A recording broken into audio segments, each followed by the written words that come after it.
है कि 4 जून के बाद है वो नीतीश जी कुछ निर्णय ले सकते हैं, कैसे देखते हो इस बयान?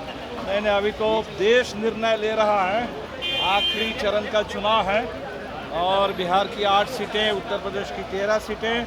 मुझे तो बिल्कुल भरोसा है कि शुरुआती बढ़त इंडिया गठबंधन को मिल चुकी है।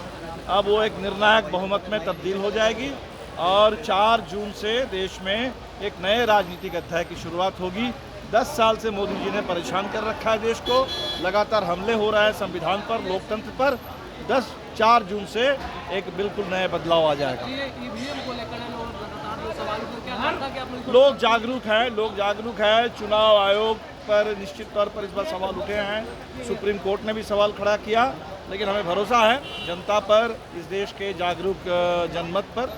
और निश्चित तौर पर सारे काउंटिंग एजेंट, जैसे कपिल सिब्बल साहब ने कहा, कि मुस्तैद रहेंगे पूरे काउंटिंग के दौर में और ठीक बिल्कुल। तेजस्वी यादव का कहना है कि 4 जून के बाद नीतीश कुमार बड़ा फैसला लेंगे। क्या नीतीश कुमार फिर से आप लोगों के साथ आएंगे? ये तो नीतीश जी से पूछिए, लेकिन हमें लगता है कि देश ने एक फैसला ले लिया है।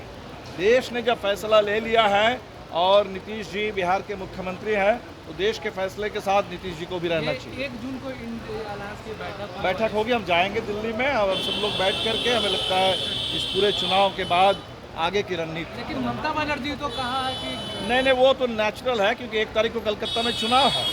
कलकत्ता में भी इस समय बहुत सारी सीटों पर चुनाव है और इसलिए बिल्कुल ममता बनर्जी के लिए आना संभव नहीं है।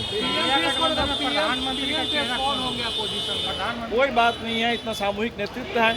इस बार देखिए मोदी का चेहरा ही, उसी के चलते तो भारतीय जनता पार्टी परेशान हो गई कि उनके पास और कोई चेहरा नहीं है और इधर तो बहुत सारे सामूहिक नेतृत्व है। बिल्कुल बैठक में प्रधानमंत्री के चेहरा नहीं, अभी तो बैठक होने दीजिए और उसके बाद जब समय आ गया। राहुल गांधी बिहार आए थे, आप लोग मटन पार्टी कर रहे थे, इस पर भी सवाल खड़े हो रहे हैं। नहीं, वो सब पर कोई सवाल।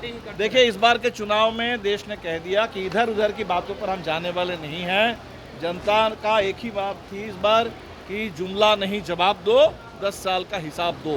मोदी जी के पास हिसाब नहीं है, इसलिए इधर उधर की बात कर रहे हैं। लोग इधर उधर की बात में उलझने वाले नहीं। ठीक है, थैंक यू।